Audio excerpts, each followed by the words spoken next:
Yo, what's going on? You are back in tune with the One More Thing, and today I am with an absolute legend of the game. He's been around since day dot. He's been involved in all different types of sides of the drum and bass industry and the music industry in general before drum and bass even became a thing. Well, right now is the head honcho of 24 Carat Recordings or Records.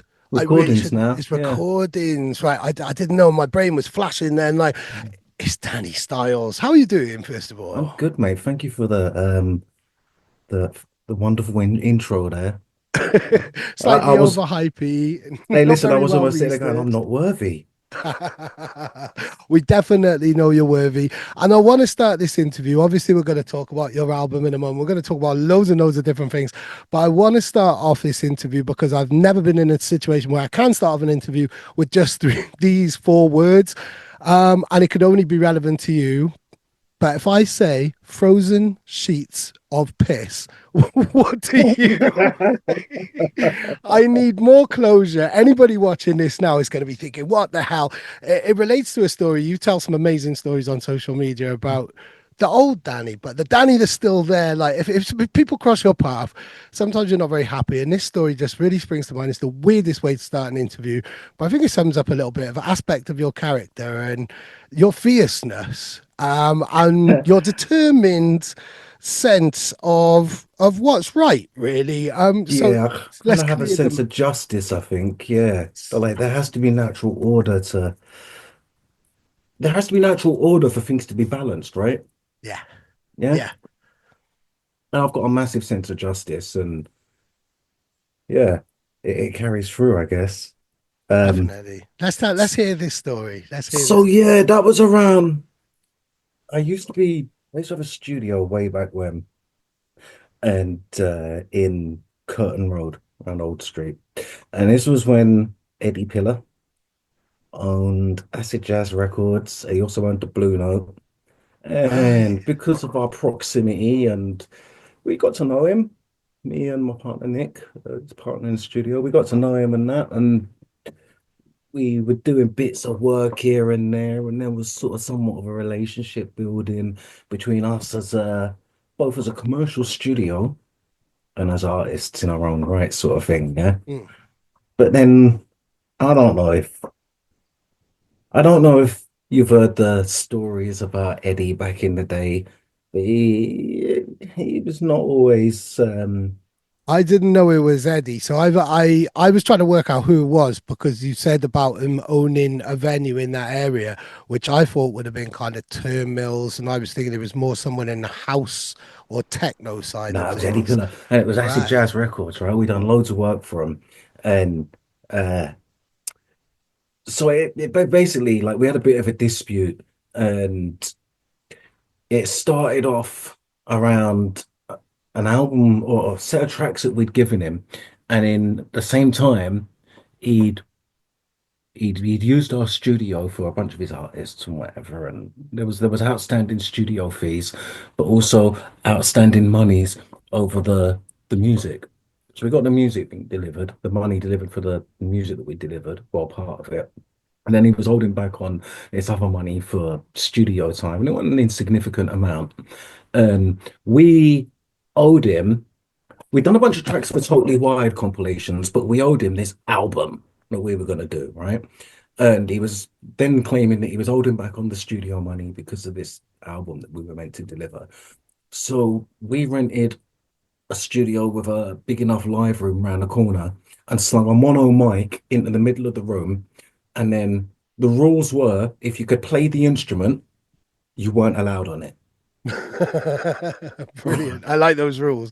Right. And we got a couple of our pals in, and me, Nick, this other guy, Darren, I think Guy was there, a couple few of our pals and that.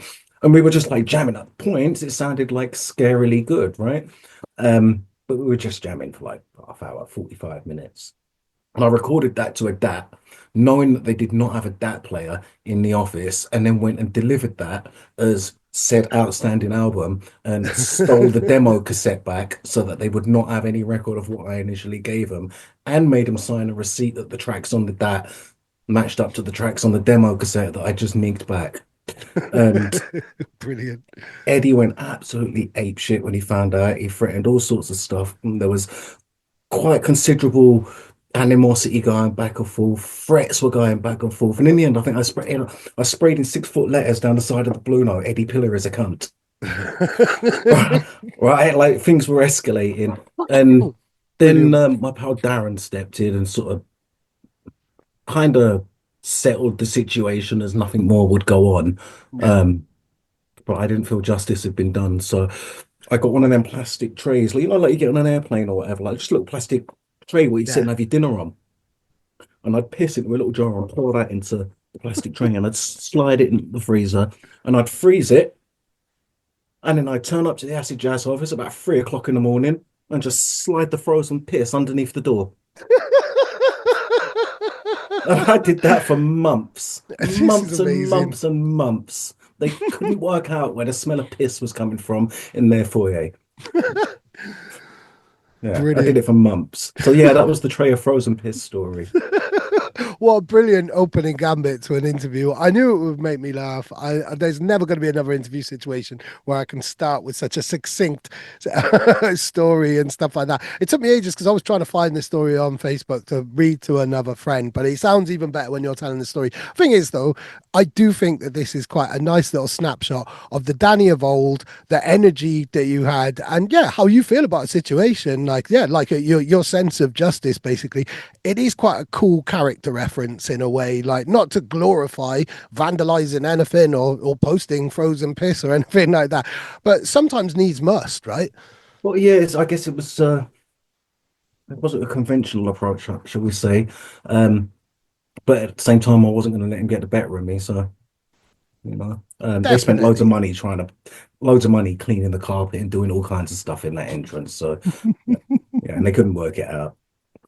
Brilliant. Brilliant. I mean, if I recall, because you're no stranger to One More Thing. You were really supportive when I launched and everything. You gave us a track for Patreon. We've done a feature on you before in the past, and Yeah. you've told lots of stories.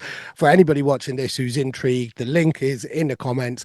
I mean, I think that studio that you had was a whole other story in itself, really, wasn't it? Was paid for by a Yeah. Russian and eventually led you to having to leave the country. I mean, if Yeah, there anybody wants was. their blanks filled in, you can read this article, but that time in your life, the 90s, was a turbulent, and not in the kind of turbulence that we're living in now, but it's just a turbulent time, wasn't it, really? Yeah, it was. I mean, I guess I was young and didn't have a care in the world, sort of thing, right?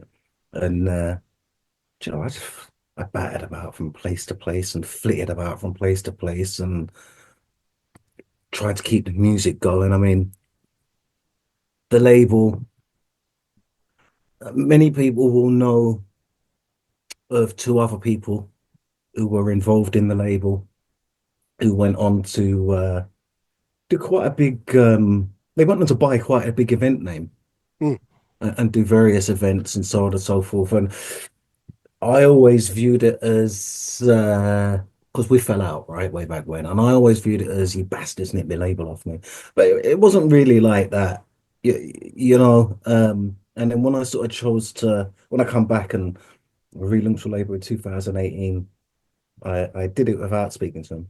Right, I was like, well, label's different. I'm just going to do it, and if you're going to say something, come and speak to me. And then they didn't. And then after a couple of years, I reached out and spoke to both of them actually, and I still occasionally speak to them. They're supportive, oh, cool. You're on good and terms.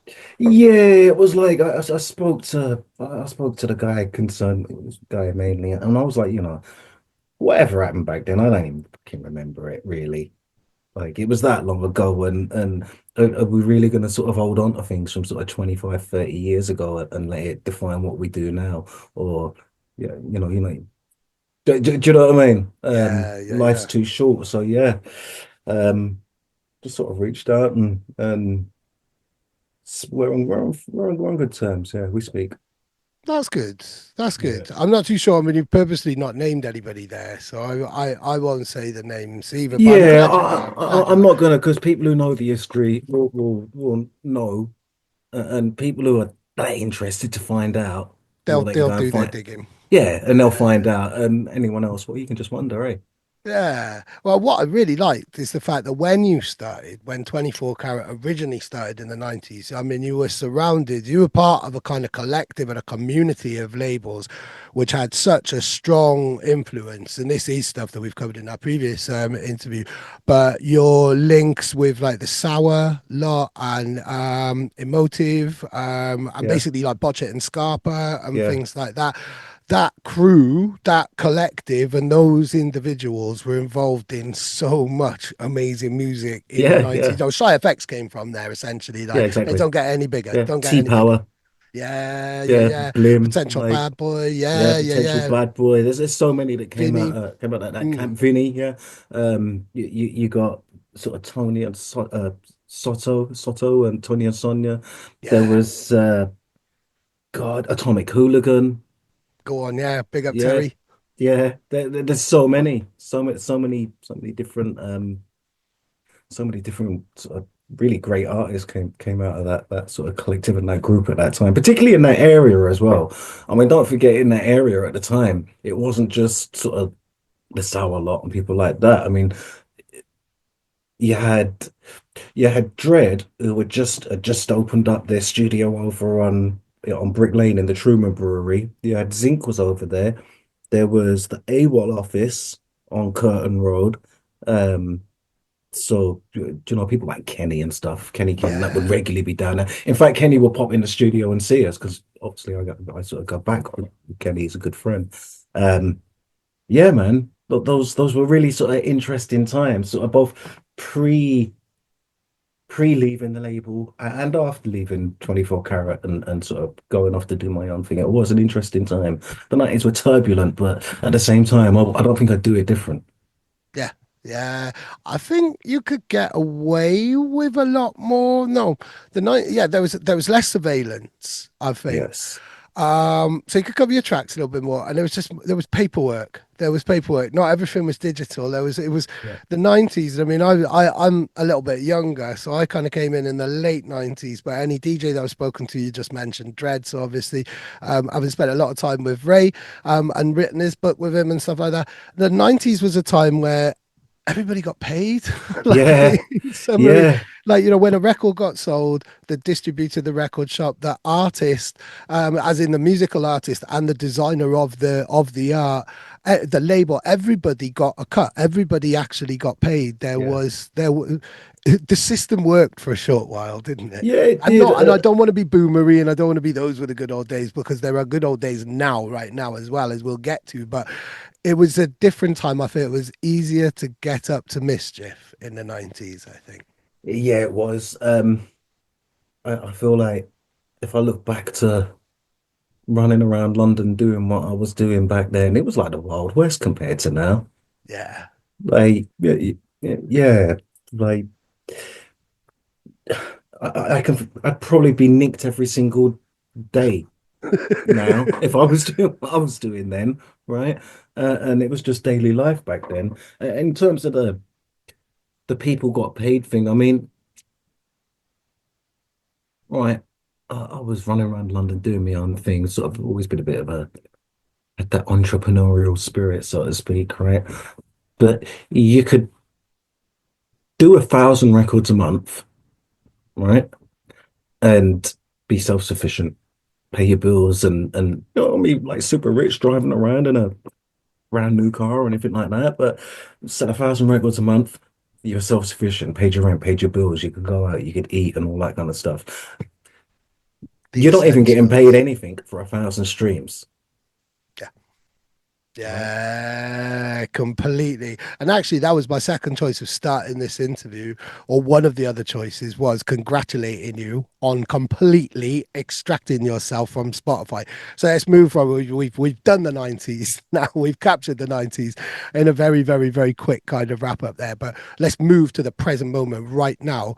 You have, in the last couple of months, completely removed everything. There are no traces of 24 Carat at all or Uh, yourself on Spotify. gone. The only stuff from myself on Spotify will be stuff that is through other labels that Right. I've not yet sort of or do you know stuff on other labels. I'll just leave it to them. But as far as 24 karat goes and anything sort of I've released myself, we're gone. We're not doing Spotify. We're not doing Tidal. We're not doing iTunes or Apple Music or whatever they're calling it now. I'm not doing any of them because at the end of the day, they conned us, right? They lied. If you think about it, back in the day, you'd go to the studio or you'd be at home, you sample or whatever. You've done your tune. Right, what's the first thing you're gonna do? Right, I'm gonna go down music house, you know. I'm gonna go down music house with my dad and play it to a few man and see who's gonna cut this. Because I might get to hear it this weekend in the Mm. mix. Yeah. Right? That's what drove me back then. But then post that, okay, it's time for a release, and you do your release. You got your test press, and then your physical, your boxes of records come, and you've got something physical there. Yeah, like Yeah. you've got it. That's yours. You can sell the rest of it, Yeah. but you've got it. Then came CDs, and they were like, oh, it's digital, it's better quality, this, that, and the other, whatever marketing bollocks they wanted to tell us to move to digital, right? So we did that. Bit more difficult. We did it. CDs. Yeah, still got a tangible product. And then they went, oh, everything's moving online. And this was a massive problem Mm. because they didn't think about it. They didn't think about, well, first of all, they did think about it and they claimed piracy and they screamed piracy for a long time, right? But they only screamed piracy because they weren't really making any money out of it. Yeah. Once they managed to take control of Napster and start down the whole streaming thing. Yeah, do you know, it's interesting to note that all of the major record labels, right, for the 15 years before they invested heavily in Spotify, had all failed to make a profit for 15 years. That's every Wow. single last one of them. All of those major record labels have been in decline, right? So you're talking those times from sort of the early 2000s, I guess, sort of up to sort of 2013, 2015, right about then, right? Mm. When sort of Spotify sort of burst onto the scene, right? And they sort of looked at it for a little bit and then went, all right, we'll put money into that. And every year since then, they've made huge profits because that system is skewed in their favor, number one, right? And number two, if you're a massive rights holder, right? Like Universal Music Group, you've got billions, millions and millions and millions of bits of music, right? So it doesn't matter if you're only getting paid 0.002 a stream or whatever the piddling amount is, because you've got that much stuff that It's someone incremental. Yeah. somewhere is listening to something you own. So you're going Yeah. to make money, right? And then it's not an artist-centric model, and the way that they split the subscription fees. And I've gone on about this stuff in various social media posts, and you've heard me wax lyrical about it before. And for me, I sort of look at it, and I was looking at I relaunched a label 2018, and like everyone else, I was like, okay, right, we're in the new world. I've got to do this streaming thing. So I've got, yes, get on Spotify profile, this profile, that profile, to do the social media thing, etc., etc. And um, I looked at the revenue, and then they announced, "Oh, we're not going to pay you for anything below 1,000 streams." Yeah. And I just started going deeper into it and looking at it, and then we did that. This is New School Jungle album, which was really well received, and I did USBs if you remember, Yep. and they all sold out. And I'll tell you for real, right? Those USBs The sale of those USBs made more money than the previous 2 years Spotify receipts, probably 3 years, right? Wow. And I sort of went, why are we trying to play their game? Yeah. Because if you remember when we all did it the first time around, right? This music came out of nowhere, right? The When dance music first or rave music specifically first erupted, there were no electronic music shops, and it was only a few independents that would stock those records, Yeah. right? Distributors weren't interested, not the mainstream, they weren't interested, right? So you saw people like myself with Extreme and Lloyd and Odette with Extreme distribution, right? Yep. You saw people like Phil with vinyl distribution. You saw guys like, what was their name? Stagecoach distribution or whatever they were called. All these little distribution companies sprung up to enable all of these independent artists producing this music to be able to sell their records, right? Yep. And at the same time, as a knock-on effect to that, people that were wanting to listen to the music, well, okay, we need record shops to buy it from, right? So you saw these record shops spring up all around the country, rave-themed record shops, right? And we were our own cottage industry. Yeah, yeah. It created its own economy, then Exactly. its own culture, its own ecoverse in that Exactly. type of We way. had our Like, own yeah. radio stations. We had our own distribution.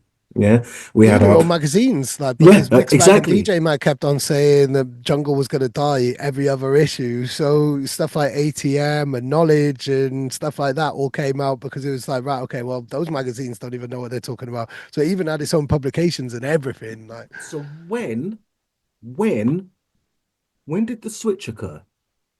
When oof. did we slip into this alternate timeline where everybody in our scene went, yeah, we need to play their game? Do you know what? I can actually tell you, I can answer. I don't know if that was a rhetorical question or not, but I can tell you two key moments in my career where I definitely felt that happening. And the first was 2005 when I'd been at the magazine working at IDJ for a year and I was still very wet-eared. I was a staff writer still. And we did this whole like issue, like the digital revolution and Mm, download stores were coming into it. And I remember there being discussions with labels, with people on the magazine, with staff and stuff saying the drum and bass wasn't playing that game and the drum and bass was being a bit slow to the digital world mm, because it was really still, it was a really strong dub plate culture still then. yeah, So a lot of labels, a lot of the guys who've been doing it for 20 odd years were like, what exactly what you're saying? Why change this? We have a really good structure here. exactly. So drum and bass was quite reluctant to. And then fast forward about 5 years when I started working with UKF and stuff like that, maybe 6 years, like 2011, when YouTube was really, really kicking off and streaming and big brands like UKF launched like new generation drum and bass channels, which aren't linked with that old ecosystem. Yeah, Ecosystem was the word I was looking for earlier. Um, that opened up this whole other door, and that's when you saw a lot of labels and a lot of the pioneers all like making up for lost grounds. And it was when like that kind of turned into that new decade, the 2009, 2010, 2011, that you saw in drum and bass and jungle in particular going, fuck, we need to digitize. We need to get on with these new kids, you know, like Luke, who set up UKF, very disruptive, just like people were 20 years before yeah, in yeah, the 90s, but in his own generation's way, setting up this channel, rubbing feathers up, you know, rubbing people up the wrong way massively because he was promoting music in his eyes, but taking away revenue from a label and a music owner's eyes. The whole streaming thing was the main thing. So I think those are the two kind of key moments in that kind of switch over. But it's like I'm almost proud to say that I watched drum and bass being really slow, like as an entire genre and a movement and an yeah. attitude of the scene. No one was interested in digitals and stuff. And I mean, there's lots of stories of people turning up to gigs with CDJs and or CDs and being ridiculed by their peers because they didn't have a load of like dubs or, you know, kind of music house presses and stuff like that. Yeah. Yeah, it's really kind of interesting. And I kind of get the because of what I do for a living, right? Like I'm a technologist, right? The stuff I do like for work is it's at the forefront of this stuff, right? Yeah. It's at the right at the edges of what's technically possible kind of stuff, right? And so one part of me is like, man, I can't be a Luddite, right? But then on the other hand, I sort of sit and look at what it's done to us. And I came Yeah. to the decision, I just went, you know, like we're trying to compete on their playing field. And they've already rigged the game in favor of the Universals, the Polydors, and everyone else's. So we're never ever going to be able to compete with them. So don't even play the game. Let them get Yeah. on with it.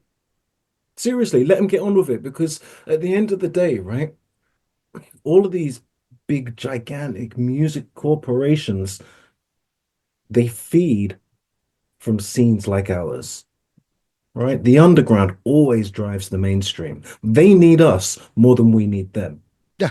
Yeah. To So if appropriate, we to just find the leave them next to it, trends, to identify the next trends that they will then market the right looking artists to appropriate and then kind of take to dilute and take to a mass yeah, market mainstream audience. yeah, So they need the underground or yeah. otherwise there's no bedrock, there's no Exactly. They permafrost always as we have. been They causing. always have needed the underground. Mm. And so in my mind, I go, well, if everyone was to follow what I'm doing and just pull yourself off the streaming services, what are they left with? They're going to be left with Taylor Swift, Drake, and AI content. Like, obviously, I'm being a bit glib there, right? Yeah. But yeah, but essentially, that's if the underground en masse leaves and goes, we're not playing your game, that's what you're left with, right? And then they're forced to play our game. They're forced to. They're forced to level the playing field somewhat, or to address people's concerns, or whatever it is. I mean, and whether me, if I had control over it all, I'd separate us all. We'd have our own streaming service, and what yeah, right? We'll do it. We set up our own radio stations, right? Some of them are still going. So Mm. why, why, why? So yeah, I mean, I spoke as well about a streaming service some time ago, and I've put thought into it.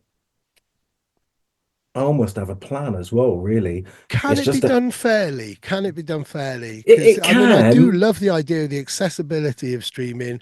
It changed my role as a journalist almost overnight. And I've always said, like, I've hated doing reviews.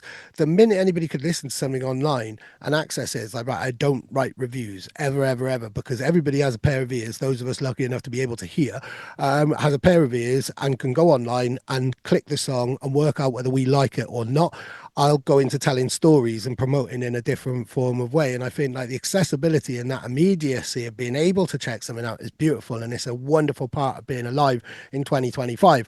But can a streaming service be done fairly where it's not weighted in one particular or a couple of particular big kind of powerful, greedy brands favor, and it is actually literally equally fair for anybody who has music online. Yeah, it can. It can. And yeah, it can. And you can also make the process completely transparent, right?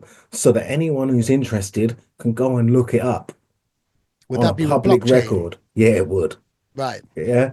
So like, And can you explain that to me? Because I only know a little bit. So can you simplify that in real so layman's you can think terms? of the blockchain is it's like a massive public ledger, right? And every single transaction is recorded on the ledger.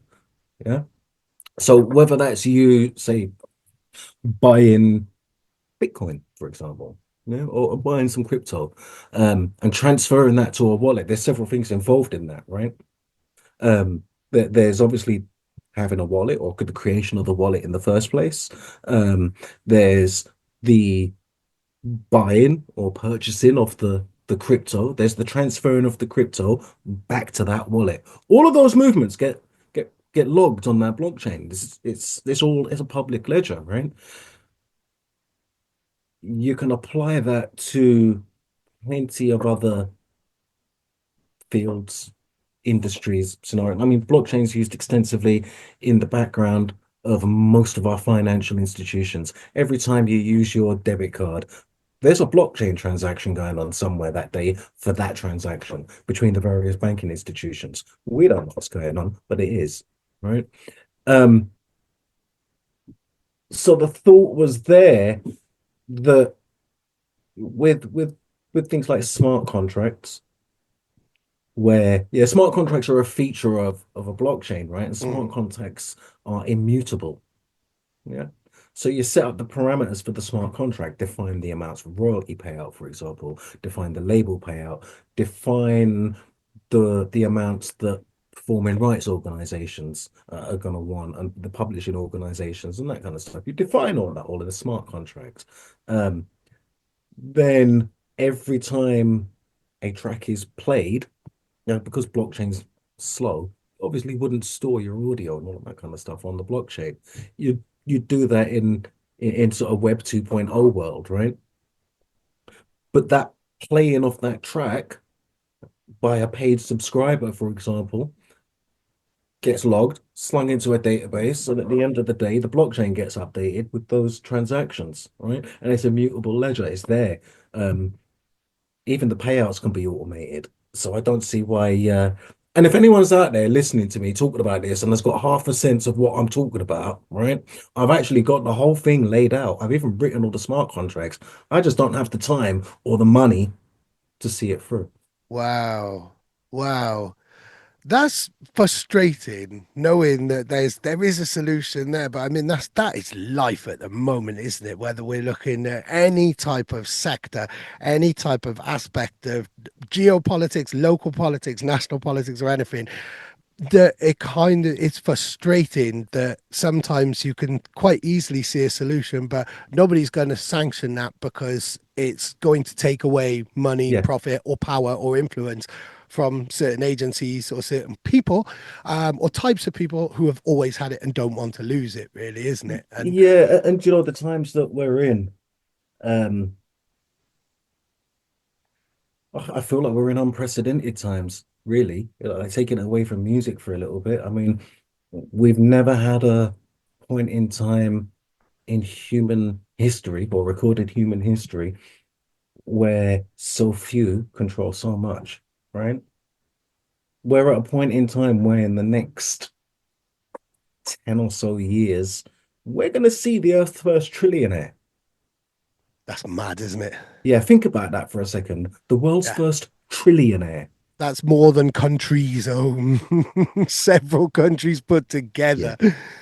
It's scary. No one needs that type of money. No No, one with that needs that. with that kind of money comes massive amounts of influence, undue influence, and the power that comes with it. And in order to have got to that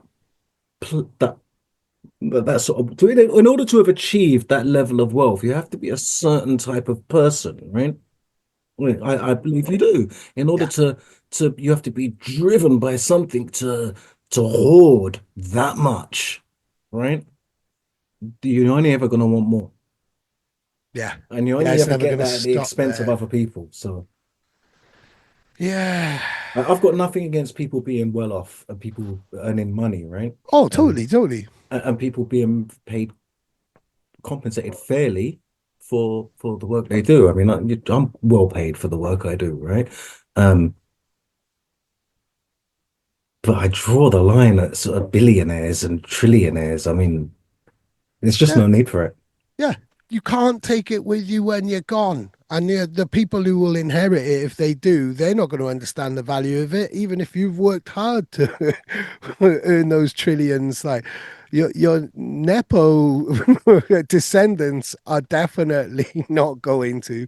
And this Yeah. is the situation, maybe that, they're kind of with like children of gem mines, like, now in massive, massive positions Yeah. of influence. It's scary because they've got no understanding of, and I mean, especially in that very particular instance. I mean, anybody who owns any type of mine, certainly in countries or continents like Africa, there's blood on their hands. Oh yeah, Like, of let's course. be fair. Like, Yeah, of course. You in can't every you country in yeah. English, like, kind of British history, all these countries' history is awful. All that money comes from the worst stuff in the world, Kind doesn't of it? And it's does. Yeah. despicable, despicable. Like, Yeah.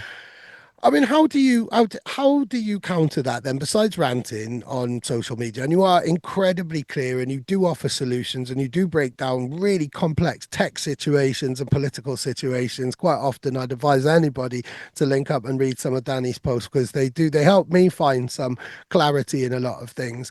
Obviously, a lot of it comes from your own opinion and stuff like that, but Mm-hmm. you're a well-read and knowledgeable man, and you come from the tech sector, so you can see what's going on besides those outbursts that I read every now and again and that we've connected through in a sense, how do you how do you balance out the unparalleled shittiness of the world at the moment and keep yourself in check mentally and keep some form of smile or positivity, some form of smile on your face and positivity in your life? Do you know, I self-medicate. Hey, same. right? Yeah, I self-medicate, and I express myself through music, and I think that obviously you referred to the stuff on sort of social media, the posts I make. That in a way is therapeutic for me also, right? Because if I don't, I might be shouting into the void out there, right? It's good to know that sometimes there's people actually paying attention and reading what I'm saying, right? Because, but even if no one was listening, I'm still going to do it because I've got to get it out. Otherwise, it'll drive me mad, Yeah. right? And like, so yeah, just post away, shout out there, be creative, um, put yourself into whatever you do. Lose yourself in like we're both in our little kind of workstations and our men caves, if you like, really, which kind of form as this is part office where I do one more thing stuff, but it's where I'm also editing videos, putting together every kind of mixes. It's your creative zone really, where you Yeah, can lose. Nobody can touch you even online when you're in your kind of zone. And I guess the album now is a kind of another great kind of embodiment of you unleashing all of those feelings. And I mean, kind of like some of the track titles, because I wrote some of them down and they were the ones that I first checked out, because yeah. there's quite a lot of songs on the album. So stuff like Feel Like Killing and stuff like that, like, which stood out in a way, not, like in, yeah, it was the more aggressive titles which kind of stood out, like What Shall I Try First and stuff. But Yeah, I mean, yeah. this album is an embodiment of you completely expressing yourself and letting go and unleashing, finding yourself in creativity and consoling yourself that the world's shit, but having a studio certainly isn't. Yeah, exactly. And it's like the world shit out there. And I mean, hopefully I can put something out into it that helps make someone's day, weekend, month, year better. I mean, if we can touch someone with something we've created, then your job's done.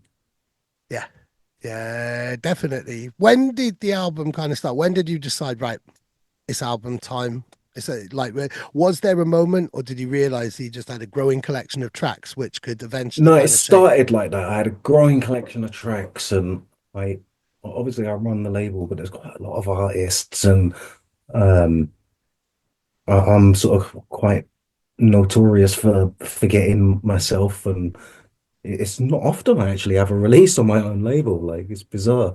I should pay more attention, but it was like I had all these tracks sitting there, and I sort of I sort of went, oh yeah, I'm gonna do an album, and then didn't do anything. Right. And people started asking me about it. Oh, how's the album going on? And I think I'd said something about it in June or something. It was May or June last year. And I kind of had a plan to do some of it when I come back from holiday in July, which I did. I did about 3 or 4 tracks then. Um, and then I didn't do anything again until I think it was about October and November. And I actually took a week off work and just knuckled down and cranked some stuff out. But then I still wasn't happy. And my album, which was due to be released in December, then dragged on into June, and I still hadn't finished it. And I put the last bits together in June. Actually, the tracks with Katrina, my partner, and the Right, big go lady in my on, go life. on. Yeah, because she's on quite a few tracks, so that's your partner. Does Yeah, she sing anyway, or have you coaxed the singer she out of her no, then, or is she she a professional sings. singer? She sings anyway, and she done sort of the pub singer circuit type thing in Hull and sort of around surrounding areas. Um, and then obviously life got in the way and whatever. And yeah, I just convinced her to jump on it. And she's actually really bloody good. So Yeah. Yeah, she's got a really, really powerful voice, and that's amazing. I mean, what's that like working with your partner? I ask this with anybody who does anything creative. The most creative things I've ever done with my partner is create two wonderful children. We ain't creative together. I'm the creative one who's all over the shop. She's the one who's completely strategic and ice cold and militant. And I think, these are the best types of relationships where you've got that kind of fire and ice thing going on. So we don't really create in that type of way. What's it like when you're in the studio with the love of your life? It's we have a Did it get laugh. complicated, or was it No, just no, lovely? we do have a laugh. Go on. It's relaxed and so but you know, like quite often I'll sort of be recording and she'll be at the mic and I'll just be looping through something and we sit back and listen and you know, obviously the outtakes are the funny bits. Um, so yeah, we have a right laugh, and then obviously sort of the writing process as well. I'm not a natural lyricist, and when I do tend to write lyrics, they tend to be quite militant and um, quite angry and Maybe quite literal, perhaps. yeah, sort of sound clash culture sort of thing. Right. You know, like yeah, sort of don't fuck with my soundboard, chop you up sort of nonsense, right? Like if I was to boil it down into a nutshell, but she's well, for a start, she's female, eh? And so yeah, writing lyrics with us an interesting process because we'll come up with something or I'll sort of come up with a rough idea and I'll sort of half sing it as I sort of hear it in my head and she'll just fall about laughing and tell me it's shit. So yeah. Brilliant. Go Yeah, on. but we do end up sort of writing the lyrics that she sings together and sort of coming out to so yeah, the end result's usually pretty good. That's lovely, I think. So you're literally putting pen to paper together there and having a proper creative discussion. Not a lot of couples. It's a very like the tiniest that even couples who are creative together and might produce together or might kind of share a studio space or paint together or something. I think writing lyrics together, like you can't get more. There is a hopeless old romantic deep inside me, which is just like wow, like that's like people lovers might have been doing that for hundreds of years, writing sonnets together and stuff like that. I think that's a real rare intimate moment. You can't get more honest with each other when you're literally there putting pen to paper with each Yeah, other. I think that's yeah. beautiful. It's it's an interesting process as well because it's not like we sit down and write lyrics beforehand or anything like that. I'll have something a groove going on or whatever, and we'll go, yeah, we'll get you singing on that. And then we just sort of try stuff out almost line by line, if you like, until we got something that resembles enough to make a sort of song out of. Go on. That's beautiful. That's beautiful. Mm. So, I mean, Katrina then was like, she came in towards the end then of the process. Were there any points where it was dragging or you were procrastinating or it just wasn't kind of coming together in the speed that you thought it might do, where you thought maybe the album's just not going to happen, maybe it's not album time and you'd convince you fed yourself a lie in that type of way and that maybe it wasn't. No, I dragged my feet at first, but then once I sort of accepted I wasn't going to do it in December, I sort of set myself, as long as around about the end of January, and committed to doing it, and just got it out of the way and did it. And of course, obviously, across Christmas, I had plenty of time as well, so being off work and that, so it was good. Go on, go on. I mean, tell me about the album kind of title as well, because I had to look up the Latin of that. There really was that. Did it come to you quite easily or anything? No, No. let me see if my pronunciation of my Latin is very rusty. Primum Movet. Hmm. It's about as Yeah, good as a Welshman's going to get yeah. with Rip Latin, me, but well, I was pronouncing it as Ritmo Primum Movet or Move It. Yeah, Move It. Um, I kind of right. get So stuck on the move it bit with that in. I like to move it, move it. uh, yeah, well, it's kind of related, really. But so the first track on the album was called My Breakbeats Will Move, right? It's kind of a shortened title because really the title should be My Breakbeats Will Move Against You First, but it always felt a really long title for a song. Yeah. And I was like, it's too long for an album name. How can I shorten that? And so it's, yeah, it's just a shortening of it's the first track on the album, which are you a movie buff? I do like films. I wouldn't call myself a buff. I know, yeah, no, I'm definitely not going to call myself a buff. Like I do, I got an A in film studies when I did some A levels a bunch of years ago because I had to get some qualifications, in order to move on in life. And I picked A film studies because I knew I'd be able to do it pretty easily, and I did get an A in that. So that's the level I'm at. But I forget films very quickly, so Right. I've missed any reference with that. Maybe it's a kung fu film, No, The like Godfather. The Godfather. Okay. Okay, so in The Godfather, Yep. right, We he's did actually telling, study that. so he tells the young Michael, he goes, Barzini will move against you first. He'll take you to a Ah, place that you absolutely know and trust and set up a meeting with you, right? mm, Yeah, and at that place, you'll be assassinated.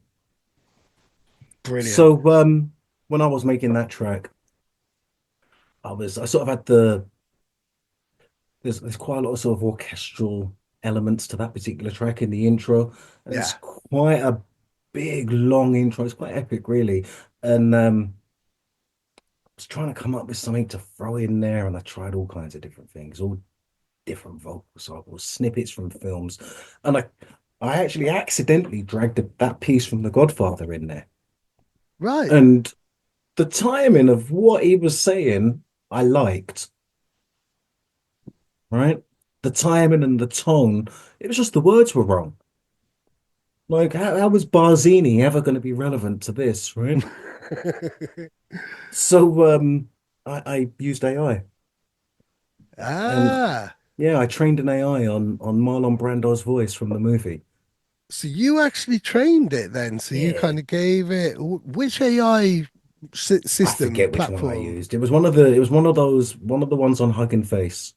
Right. In actual fact, can't remember who did it, but someone did a video, and it was a D&B producer actually, and he did a video on how he'd used a Hugging Face model to produce loads of like Mentasm twisted bass sounds. I forget Right. who it was. Is it one of the kind of younger people who've kind of come through, like, well, yeah, younger than us, another Younger generation than than I think younger than us, but also not new generation. right. Okay. There's There someone is who's one. technically savvy, and I can't remember who it was. Um, I'll find out after and ping you so you can let people know who it was. Give them a link to it because it's good. But I used that Hugging Face model, and instead of feeding it all types of different bass sounds and so on, I fed it that. Um, Right. and then there's a text to speech model that you can then use your voice model with. And then from there, I generated the text. Well, gave it the text for what I wanted, and Brilliant. had it speak in Marlon Brando's voice. So whereas it now says my breakbeats will move against you first, they'll set up a rave in a place you absolutely trust. Right? Ah, go on. That's brilliant. This is the beauty of AI. So, I mean, we've talked about coming off streaming platforms and stuff. You are a man of tech. You embrace modern innovations. It doesn't sound like AI is scaring you in any type of way as a creative individual. I Or, think or, like anything else, or does it there's scare you in, like, yeah, there are other implications of AI which could be scary, but as a creative practitioner, as a it sounds like creative you're embracing practitioner, it. yeah, there's like sort of people are worried about AI generated music and I get it, but AI generated music is shit. Spotify are already making loads of music off of shit AI generated music, right? Because they don't have to pay anyone, and it fills all those. Do you know all those like sort of dream playlists and music while you sleep playlists? It's all AI generated. They don't have to Yep. pay, right? Let's face it, it's shit. Yep. Um, Completely. you're never gonna have the innovation of say, let's pick someone random, a band like U2, That right? was a You're never really gonna. random one. Yeah, but you're never gonna have like I was listening to him in the car the other day. That's why I picked him.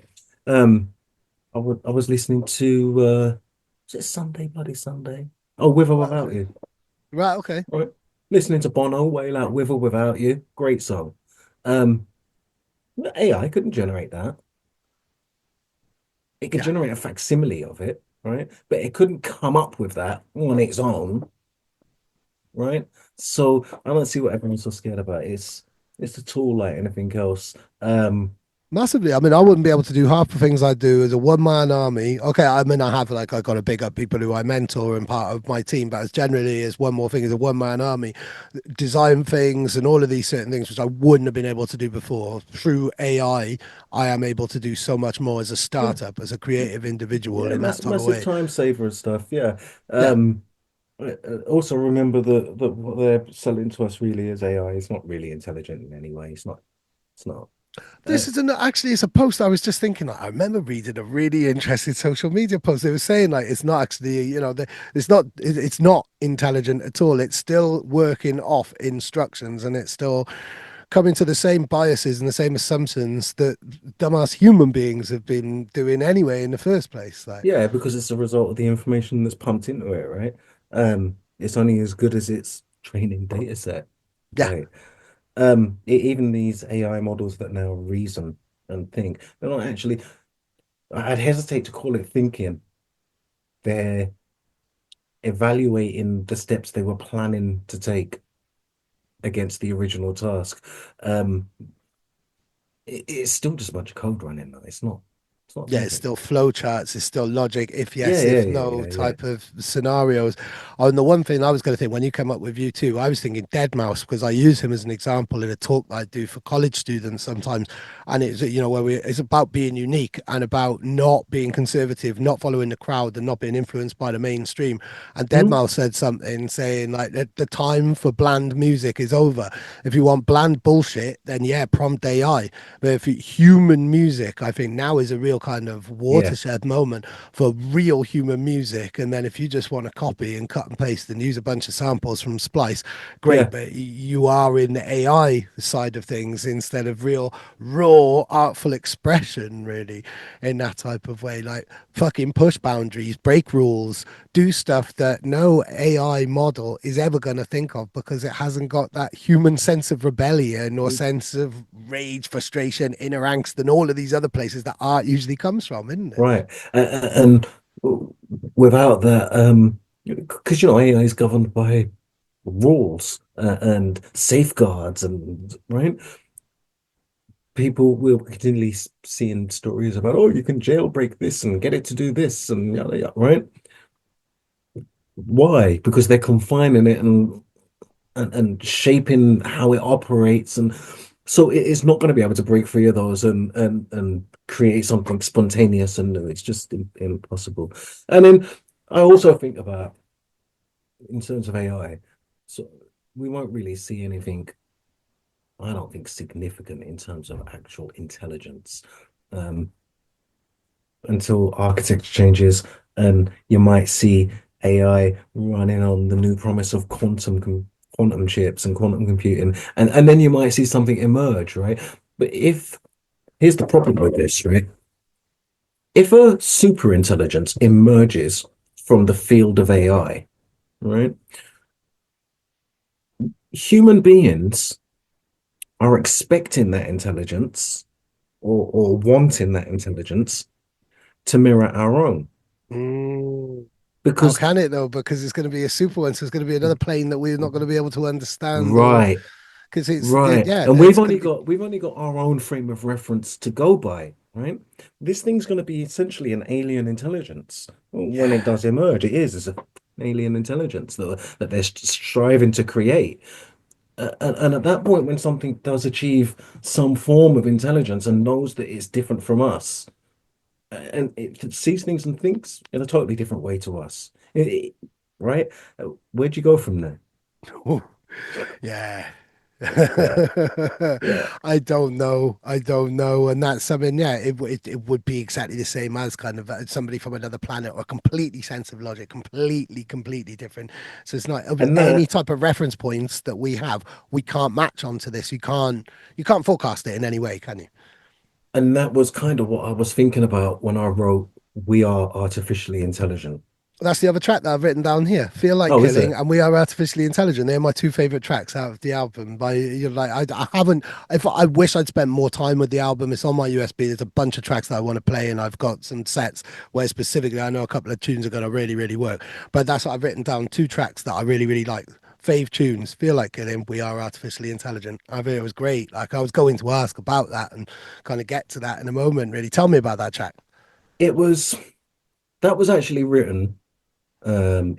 It was the first track on this album. If I sort of go by how they were written, when they were written, that was actually the first track that was written that ended up on the album. Um, I remember it was about a year ago, maybe even longer. And I remember the day I did it, I was over there. And I was that happy with it. I sat and played it and I filmed it all. I filmed the whole thing from start to finish and just sat back like that at the end of it. Right. And then I sung it on social media and it got really well received. Loads of people commenting on it, looking at it. I was a bit surprised because, right, it's a straight up jungle track, right? Gets a bit raw and dirty in places. Beats are quite furious and complex. Spent a lot of time crafting the beats, but then as much time as I spent crafting the beats on that, I spent an awful lot of time on the music and the orchestration and the strings and all the different elements. There's a full flipping orchestra in that. Wow. Um, I mean, a digital one, yeah, sure, but it's quite a lot of work to it's quite a lot of work to build something like that, Mm. right? And it was driven by the stories of AI generated music and AI generated drum and bass. And I went off and listened to some of it. And I was like, shit, right? Shit. Actually, would an AI come up with an orchestral jungle tune? No, it wouldn't. So I'm going to do one. And then I called it We Are Artificially Intelligent. Um, so yeah, it kind of just go, goes completely into what we were talking about. So Yeah, massively. What other aspects of AI have you embraced in certainly within? I mean, I imagine there's all types of automation that you do in your day job and yeah. have done even before people were throwing around the word AI. Like elements of AI have been around for a very, very, very long time, longer than I think a lot of people think, really. But in terms of like making music and organizing yourself as a label and things like that, are there other things that you've used since coming back in 2018? Which have really made your life, a hell of a lot easier or made things more efficient that you would recommend to other people who run Yeah, of labels and or course. I'm a massive partly because of what I do, because I sort of spend all day in various cloud services. Um, I'm a massive fan of putting things in the cloud. Um, so sort of all of 24 Carats music from the moment an artist finishes a track, actually, right? So they finish the track, they've done their mix, they've got a pre-master. It goes into a cloud drive, right? And it's there.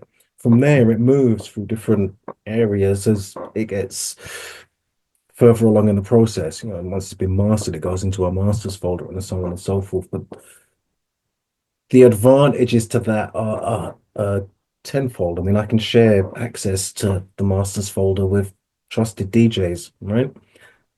There's a select handful of DJs out there that I don't even bother sending stuff to anymore, right? I gave you the link to the masters folder. Check it. It's up to you to check yeah. it. I was going to say like you gave me a link ages ago and I don't think that's changed or anything Nah. like that. No, go on. Yeah, so the responsibility is yours then. Like you've Yeah. been given a key, you've got to go and open that door then. Yeah. You know where we are. Like, just go and have a look. Like, it's updated regularly. Like, we're active, right? Sometimes more. We seem more active than others. Like, we haven't had a release for ages. People are asking me actually. I haven't had a promo from 24 Carat from Label Engine in ages. What's going on? Uh, and that's because we haven't had a release through there for a while. Because I'm not And that's like because other you've been labels. working on the album, I guess, Yeah. really. And also, I'm like other labels. Other labels will schedule stuff like I'd speak to other people that run labels. They'll be like, "Oh yeah, we've got our release schedule sorted for the next Seven 18 months years. and that." And I'm like how? Yeah. Like how do you number one achieve that level of flipping organization, right? And the other on the other end, I sort of look at that and I go, I don't think I'd ever want to be like that. No. Um, Because then I if can't. it's all set in stone and something might happen, which you think, hang on a minute, I it would need be to way react to that. makes way more sense for me to put this out now. No, Yeah. I'm the same. I've spoken to lots of labels who, yeah, we've got all our releases up to the end of 2026. Like, wow. And I've got 8 releases coming on one more thing this year. But after Lakeway's album, I don't know what order they're going to be in or anything. It's like, well, let's just play a little bit by ear. I don't want to be set in stone. I don't want to sign anything else. Like, imagine, and you must have been in this situation. Loads of people who've been on 24 Carat, or are on 24 Carat would have been in this situation. Most artists would be able to recognize this situation where it's been signed by a very well known, credible label and it's just left on dub for 2, 3 years sometimes. I'm And guilty of it. I'm guilty of it. I have got so much music from so many talented artists, and some of it I have deliberately sat on. Some of it I because it's keep just so good. meaning, yeah, some of it I keep meaning to get to, but then other stuff gets in the way. And um, yeah, I kind of it's also kind of like my release style, I guess. I'll listen to what's out there. Right. So at the moment, we've got my album out, right? The only thing that is set in stone is that the next release is going to be Point Two's album. And then there's an album from Steve Stepper Brown coming in April. Those are the only things that are set in stone, Wow. right? 3 big, substantial albums, then all on the bounce. That Oh kind of yeah, makes yeah, up for yeah. not putting And there's out going to be releases for a couple of months. there's going to be more like that from us this year. Where and again, it's due to the way that my personal style of doing things. It's because I read a big article the end of last year going, the album is dead. I gave you all the reasons why the album was dead. And so I turned around and went, right, well, next year we're going to do shitloads of albums then. Yeah, I'll show you. I'll show you. Right. It's worked well for us so far. I mean, um, my album's done all right. USBs, physical media, CDs, physical media. We've got some vinyl coming soon as well, Oh, actually, which I wow, should brilliant. mention. Go Yeah, I on. really should mention this actually. So talking of sitting on things, I did 2 tunes with Ben Repertoire, right? I think I did them 3 years ago, right? I play them quite often. Well, now and yeah, I play them on a regular basis. Um, Ben kept on asking me what was going on with them. I was like, yeah, yeah, we're going to do a vinyl release. And that went on for like a year because I was waiting on someone else. And then I sort of went, not waiting for you no more. Um, and started putting plans in. I put it on hold because you've heard the track actually, the Liam Neeson one. Oh, hang on. You sent me a bunch of tracks, didn't you? A long time ago. Like, Yeah, where, yeah, yeah, yeah, yeah, yeah. And it was within those tracks. And I think I asked if I could give that away on Patreon, I think, wasn't it? yeah. Yes. Right. So the Liam Neeson one, I've redone it, Right. right? Because that was when that was done, it was one of them that was done in 8 hours or something. Bash it out. It was done for an event. I did it so I could take it and play something special at this event, right? Taken speech at the beginning and all that. People recognize it. I don't know who you are and all that bollocks, right? And then it drops and it's all drum and bass related. Like, whoa, mind bending. Loved it. So then I sent it out to a few different people. I played it quite often. It gets a really good reaction, that original with dub version there, because it's just raw, right? One of them ones that was banged out in a day, didn't really pay much attention to the mix. It was all right, quick self master and play it out sort of thing. But it's raw. It's got that energy. Um, but I refined it and did a lot of work to it. And then I sent stems to Ron Wells. Right. Go on. The Um, governor. Yeah, and Mr. Jack Smooth himself has done a remix. So what I've decided to do is a 4-track EP Wow. with the 2 tracks with Ben Repertoire and myself, my version of the Liam Neeson track, and Ron's version. And that'll be a 4-track EP coming on vinyl with a full color glossy booklet and all of that, showing the 24 Oh, karat logos wow. throughout the Go on. years. We've got full color glossy artwork, all the no expense Sick. spared. It's So one of did them you and collector's things. Ron? Did you and Ron? And for anybody watching who isn't quite as up to date or knowledgeable about jungle music's history. Like Ron Wells is specifically responsible for jungle techno. He was behind so many different artists Yeah. and labels. He was the engineer for so many different people, including people like, Carl Cox was working with him closely. Alex Reese, I think, come through his studios as an engineer as well. Fantasy was working with him all the time. Ron Wells was an absolute governor. Did you Powerhouse. know? Yeah, total powerhouse. And behind more aliases than anyone will ever know. Mm, Controversially, like, well, it's come out now that he's Earl Grey because yeah, somebody else has stolen that name. I've been buying Earl Grey records for years, didn't know it was him, didn't even yeah. know it was Jack's move. And I've known Ron, I did his comeback interview years ago. But yeah, were you kind of working with him back in the 90s, or is this more of No, a kind of newer? Because no, it doesn't surprise me at all that you two know each other and associates because you both come from that no. same. I knew people that knew him, and I think vice versa. And obviously, I knew who he was back then and had heard of him, but I'd never sort of run into him or worked with him. It's only in sort of recent years, um, through the power of the social media we love and hate so much, that uh, a sort of friendship formed. I mean, I started. I think a friend requested him ages ago and started following him and whatever. And I quickly found that Ron's sense of humor and outlook on life. No, I think he's a natural ally. We align on quite a lot of things, Yeah. and we see the world quite in a similar way. And he's a fucking legend, mate. Like Yeah. really, Massively. like I sent him the stems on a just hoping sort of thing, and was quite relieved when he sent them back, to be fair. I wasn't even sure whether he was even going to do it. I mean, we chat quite often. But it was remarkably casual. Go on. I just happened to send him these stems, and a few weeks later, he sent them back. And even now, going through this process of sort of doing the vinyl and everything, he's remarkably casual.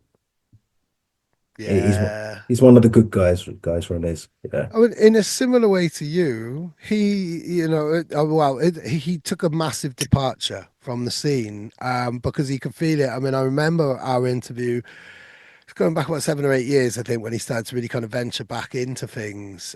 But he pretty much retired from the game in '97, I think, Mm, because he could feel it wasn't the same creative, exciting world. I mean, he's like he makes everything from hand. He's a proper craftsman. So there's a lot of aspects of like kind of late '90s drum and bass jungle, which a lot of people hold pure, including myself, which he doesn't see as pure because he's that much of the foundations in yeah. terms of certain sample, well, anything sample related, really. I think, he's got different thoughts on breakbeats. But I mean, he's like you, he took a big vacation away from the spotlight of it all, the discussions of it all, might have been lurking, might have had a few irons in the fire, but it wasn't a kind of primary concern until the kind of mid 90s, mid 2010s, really, in a kind of similar time to when you came back in that way. There are other comparisons in your careers and your journeys, I think, Mm. there really, isn't it? Yeah, there are, and I don't know. I think probably that sort of somewhat shared history probably helps to form the similar sort of outlook that we have. And actually, I think also being away from the scene, right, and coming back to it enables you to see how it's changed. Um, it's like the story of the frog, isn't it? Yeah. You put a Which frog in one? a saucepan of cold water and you I put it don't on the know this hob. story. Yeah, you put a sauce. Apparently, if you put a frog in a saucepan of cold water and put it on the hob, right, as that water heats up, the frog won't jump out. Really? Right? Yeah, because it doesn't know it's being cooked. Huh? Right. Yeah, it's good, and he's not really. He's because his body temperature is regulating the way frogs regulate their temperature or something. But he's Right. basically he's not feeling the temperature rise like he should, right? And by the time he does, it's too late. Right. So my brain's gone to the analogy of putting someone's hand in warm water when they're asleep. And so drum and bass fans these days don't realize that they're pissing themselves in their sleep. Exactly. Yeah, exactly. Exactly. Uh, And being sort of being away from the scene and then sort of coming back to it, embracing it still, but coming back to it and going, whoa, fuck me, it's a bit different. Right. Whereas if I was in it during that whole time, I may not have noticed those changes as much. Yeah, because it's incremental, it's part of life. Yeah. So you adopt these changes one Yeah. by one until suddenly you look back and think, oh my God, wow, nothing's the same in that type of way, really. But I wanted to know, and I wanted to kind of wrap up in this type of way because we are kind of going back to your return to things. What was it that excited you? What are the plus points? And I mean, we have like you and I connected over Facebook, and then I had a Yeah. call when we connected. Like, but yeah, myself and Ron, I mean, it was through an interview, but we've stayed in touch. There's so many people I've made friends with, people who are on your label. I think of like Ivy, Doug, these are people that I've met through the modern technological world. Right. There are loads of great benefits. What was Yeah. it about it that really excited you? And you came back and thought, right, it's time to go again. Let's get back 24 carat. Let's rally up the troops again. There must be something about it that really excites you because otherwise you wouldn't invest this much emotion and time and fierceness into it all. Really. Um, is it? That's a really good question. Why do I do it? Do you know what? I'm done. Thanks for making me realize I quit now. Right. Just because I love it, really. I mean, I do. I love it.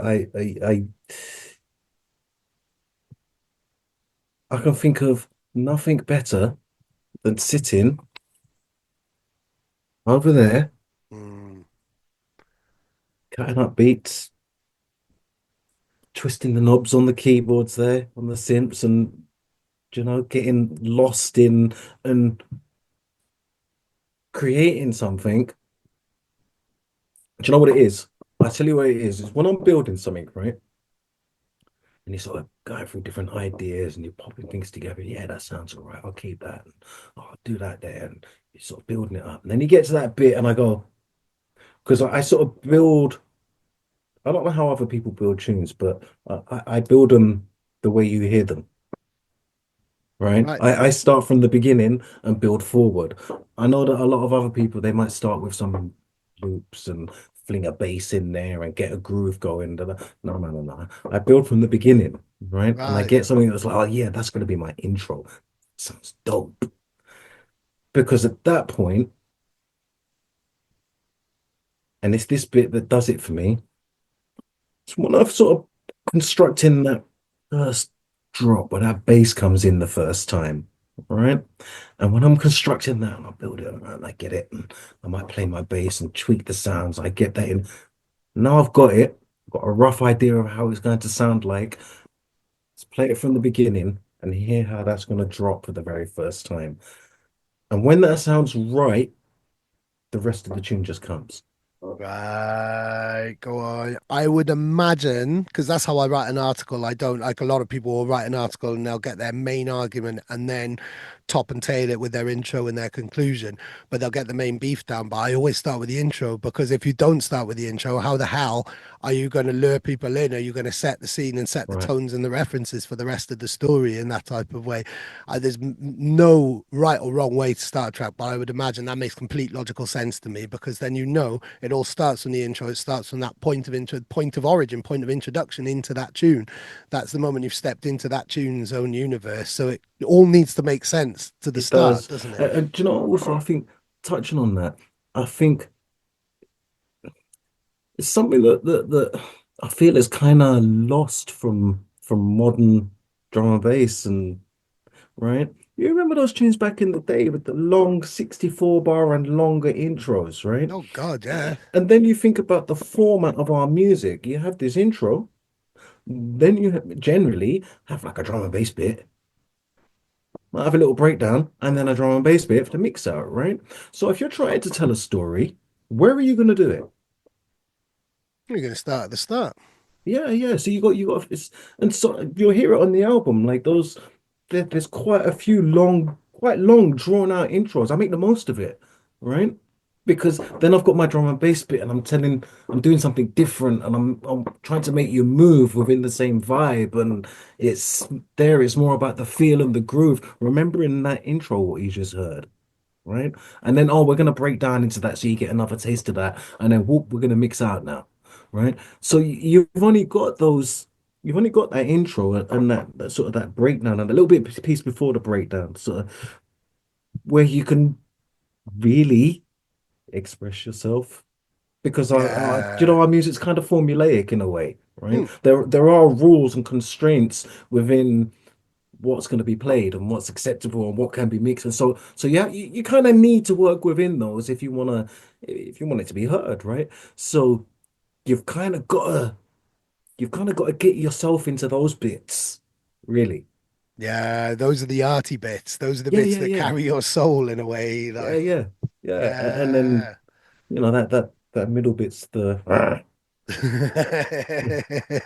Do you play much? Do you play? What's your DJ schedule like and stuff like that? And not what's as the busy as I scene would like? like.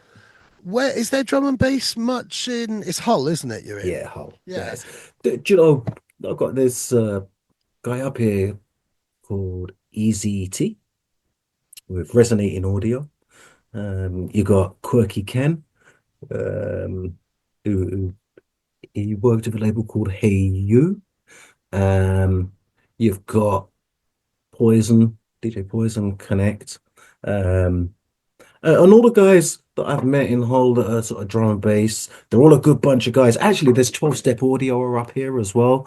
There's a good little scene of people here, but when an event happens, it's us. Yeah, just the Ju- same Just, people as the DJs on the lineup, and yeah, that's yeah, it, yeah. really. It's us and on like our group of house or whatever. It's you know, it's like there's not I feel like the only scene in Hull is sort of industry scene people. There's not any. There, we got whole university, so of course you got your events like that occasionally visit. That what about Henry Mob and people like that. There was an event called Shinobi that used to do quite well, but I feel like a lot of the people that would come to the events, they're like part timers, you Saving know? up for festival season or a big worried about Henry type of event, and a Yeah, memorable event because and this is because of the economy and because of the fact that so many people are skint that they can't just kind yeah. of going out regularly isn't quite such a thing So anymore. if you're doing a night like that in a place like London, right? If your venue's not too much money and you got a little deal going on and you know it's only going to be heads that are coming, right? You might get your walk-ins and you might get some part-timers, yeah, but you know it's going to be your heads that are coming. You could still make a living there doing that because there's enough heads in a place like London. In Hull, the only heads are the people that I've mentioned, and their immediate like friends, right? So it's yeah, Yeah, yeah, yeah. It's really comparable in South Wales, really. So here's yeah, here's the question, here's the golden question to kind of sign out with now, because you've given me hope for the future.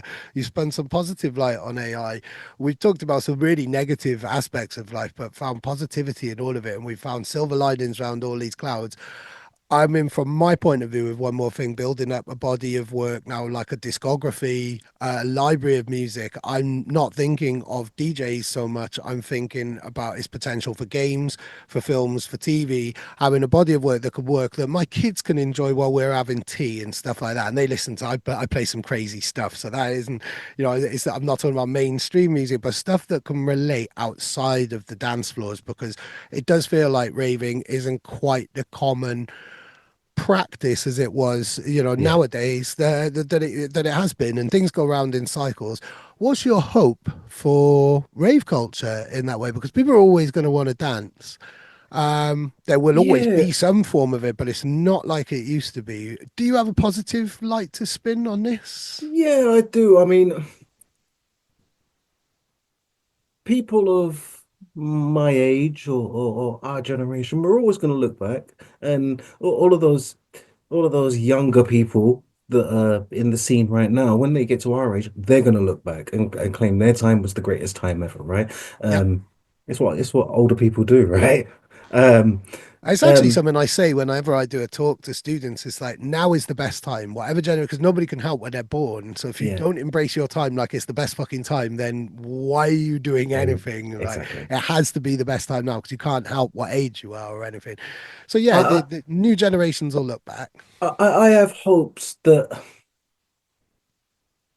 it continues to evolve because if rave culture doesn't continue to evolve, it won't survive, right? So I hope it continues to evolve and adapt to the pressures of its time, um, and that it continues to be a force for good. Yeah, Right? These yeah. are trying times that we live in, and there are there are forces in this world that all they want to do is divide us all, right? Because divided, we're a lot easier to control, right? Mm, This is everybody knows this, right? We just need to think about that fact a little bit more often and remember that literally everything we read now, um, because of the way the internet's evolved and the huge power of some of these massive corporations, you can't really trust much of what you read and see on the internet because most of it is contrived or controlled by someone else's agenda. There's always someone behind it who's pushing some sort of agenda to achieve some sort of goal, and usually that's to divide us. And because if they can divide us, they can control us, they can make more money from us. yep. So if we try and remember this and remember what rave culture was all about in the beginning, because we experienced this in the 90s, right? Mass unemployment, Thatcherism, the police were freaking horrible. Yeah. It was, And actually, yeah, when I was talking about people being able to get away with a lot more, the police got away with a hell of a lot oh more, and yeah. politicians and so many people have to be held and can be held a lot more accountable for. But yeah, like in terms of kind of police So brutality and stuff yeah, like I that, got whooped in the back of a racism. van.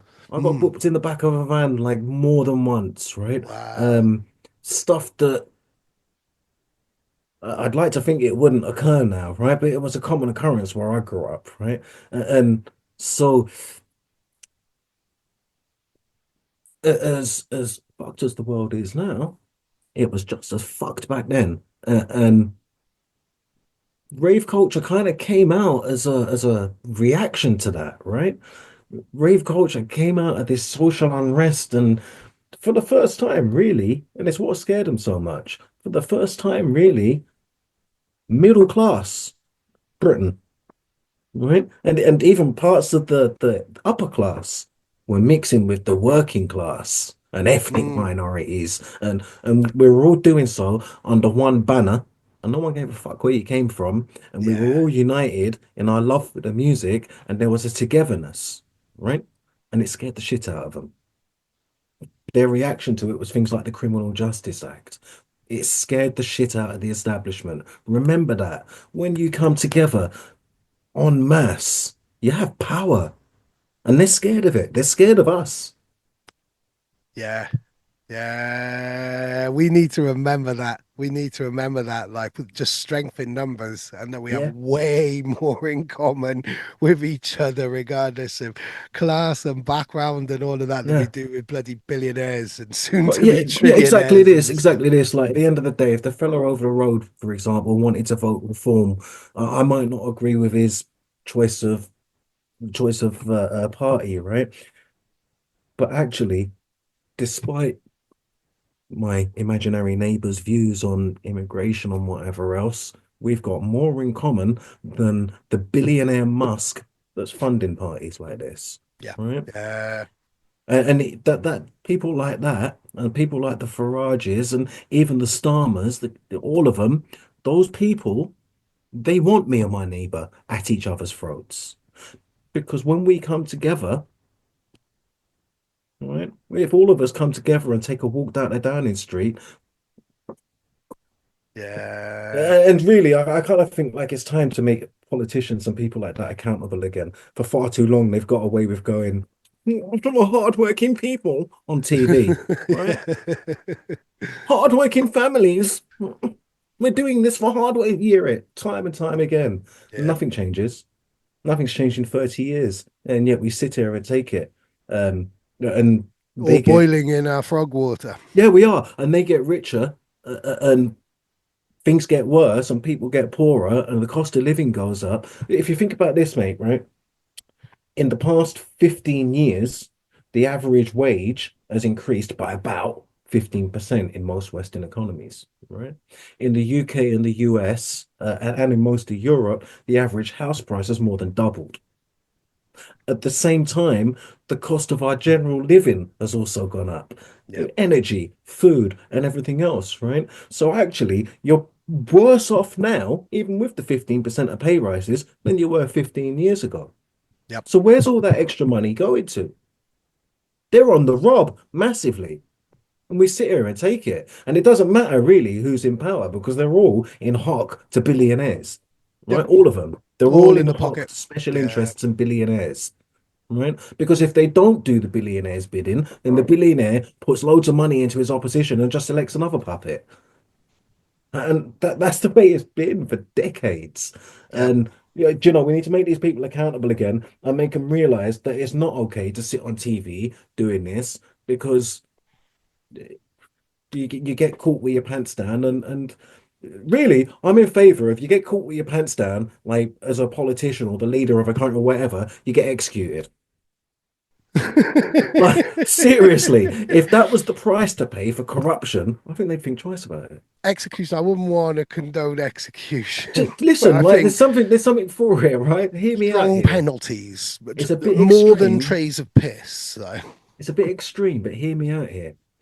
If the penalty for corruption or getting up in public office, right, was execution, the only people that you'd get in the job, because the only people who'd want to apply were those that genuinely were pure of heart and really wanted to do it, Actually right? wanted to do some good. Yeah, Actually, because yeah, yeah, anyone yeah, else would be like, yeah, if I get caught, this is the chop for me. So yeah. I don't know, like for me it works, but Brilliant. I was looking for a silver lining. I wasn't expecting it to be so violent. But I think you're right to bring it back to the hope is that people do realize that there's way more, we have way more power than we realize, I we think, do. as individuals when Yeah, we work together yeah, and to not be divided and not be so full of the hate that every kind of yeah. organization seems to want us to feel. Yeah, they want us to hate each other, and this is why sort of outrage and anger gets more views and clicks, right? You can post your bit of music, nobody clicks on it. You Yep. start going, I hate this and that, and I hate this and I hate that, and all of a sudden you got 347 comments and 20 shares. Like, Yeah.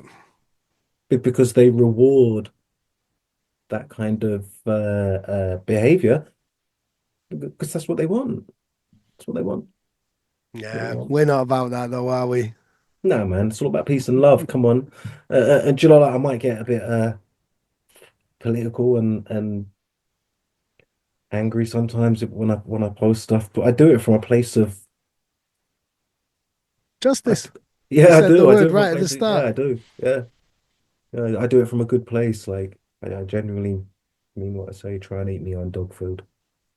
You've got to. You've got to, or otherwise we're just as bad as the rest of them. Long may that continue, Danny, and I look forward to our next conversation. This has been amazing. Thank you very much. Go Appreciate on. it. Thank you. Appreciate And it, thank you to guys. everybody who's watched this video and watched this interview and enjoyed it. Please do all the interacty things that YouTubers are supposed to tell you what to do.